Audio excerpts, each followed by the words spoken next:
Yeah, here in front of the DY Patil Stadium, and it's official. India women are going to be playing in the Women's World Cup semi-final in a home World Cup at this very venue against South Africa on Sunday. It took an emotional roller coaster of a night against Australia on Thursday and a world record chase to beat the seven-time world champions to get to the final. We will break it down all that happened in the semi-final and what lies ahead in the final in this episode of Fours and Sixes.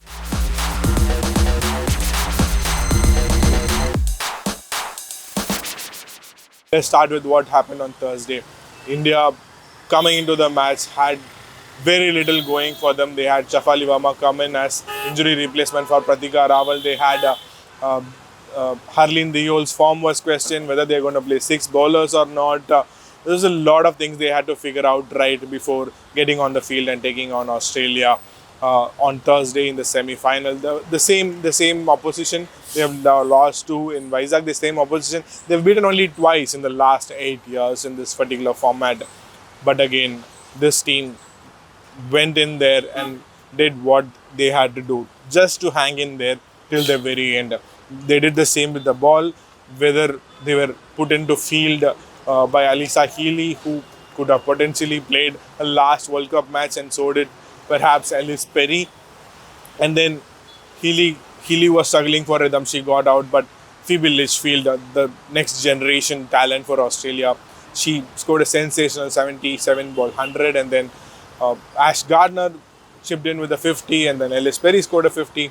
Australia posted 338 on the board. At one point, it did look like Australia were going to score 370, 380, and the Indian players felt that as well, as they would admit much later.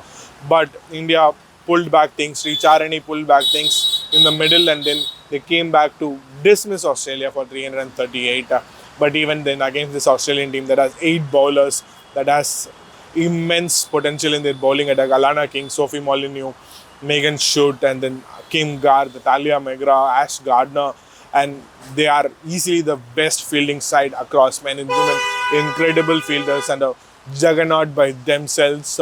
It was never going to be easy to chase it down, and it did not help that India lost both Shafali Verma and Smriti Mandhana early, but Jemimah Rodrigues, who was told that she is going to walk in at 5 minutes before she was supposedly going to walk in. India had dropped Harleen Deol and kept in Amanjot Kaur, played 6 bowlers. They did the small things right, but did not. But it was nowhere near a perfect game for them. It all came down to Jemimah Rodrigues, who came in at number 3, and who was soon joined by skipper Harmanpreet Kaur, who the last time eliminated Australia from a World Cup 8 years ago. Together, they decided they're going to hang in there. They have been there in the past thrice at least against the same opponent, where the moment they fell, India collapsed. 2022 Commonwealth Games final, 2023 T20 World Cup semi-final, and of course, even after that, in the last year, T20 World Cup as well. Every time either one of them fell, the team just collapsed and then get eliminated from the World Cup. They have seen enough heartbreaks to know that they have to make sure they stay till the end. At least one of them have to. And together they put on a 167-run partnership. But Thursday was all about Jemimah Rodrigues.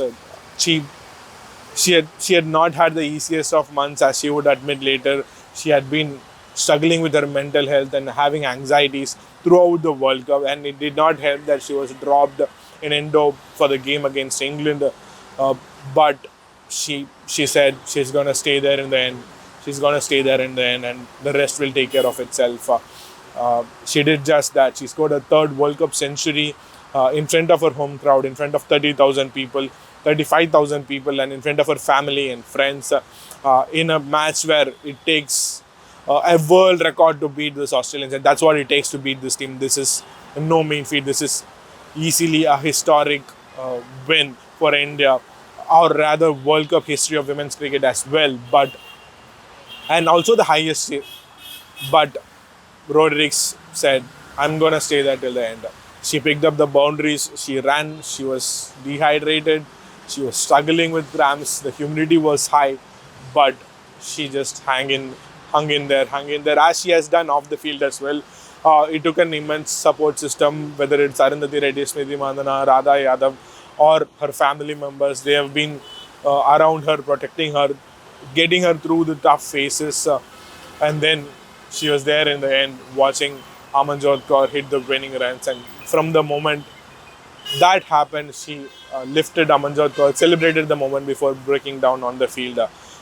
She was inconsolable during the press conference. In the winning moment, she was embraced by Smriti as well as Arundhati, and then, of course, opened up about her how much she was struggling in the post-match presentation before again talking about it in the press conference with the media as well. When asked how hard it had been and it's to explain the emotions of it all, she said she wanted to be vulnerable because someone would be going through a similar thing, and she wanted them to know that it is okay to ask for help, that it is okay to be vulnerable. And she said that every day she has been crying, she has been struggling with her mental health a lot, and so much so that a few days back we had spoken about how Smriti has been watching Jemmy bat, giving constant feedbacks in the nets from the moment they came to Navi Mumbai. But Jemmy explained that it had nothing to do with cricket at all. How Smriti just know that her presence, just watching over, made her calm, made Jemimah calm, and it helped her get through the tough phases. And she's make no mistake, she's been an immense talent and potential for 8 years now. She's been around since 2018. She's been there forever with this Indian team, but this is the first ODI World Cup. She was dropped for the last ODI World Cup, and she was yet to reach a stage where she had delivered in a high stakes situation, in such a situation as that it was on Thursday, and claim a place that is rightfully hers, claim a stardom that is rightfully hers. And she did that on Thursday with a 127 run innings, which helped India beat Australia, knock them out, and then set up a final clash with South Africa on Sunday. There were a lot of tears, a lot of emotions spent on Thursday night, and potentially into the sunrise on Friday as well. But India will be looking to put that all aside and take a fresh guard against South Africa on Sunday, because beating Australia is no mean feat. Ask South Africa, who were there in 2024. They beat Australia in the 2024 T20 World Cup semi-final, and it took so much out of them. They looked like a shadow of themselves in the final against New Zealand. India would not want that to happen, not in a home World Cup, not for Harmanpreet Kaur, who is playing her last ODI World Cup potentially, and not for a lot of people who are playing their first World Cup. Deepti Sharma has been a part of various heartbreaks, whether it is 2017 and 2022, but they would want to put that aside and gear up for the final on Sunday. We will be back tomorrow again with the preview of the final, but for now, it was all about Jemimah Rodrigues and India and a historic run chase that helped them get to a home World Cup final.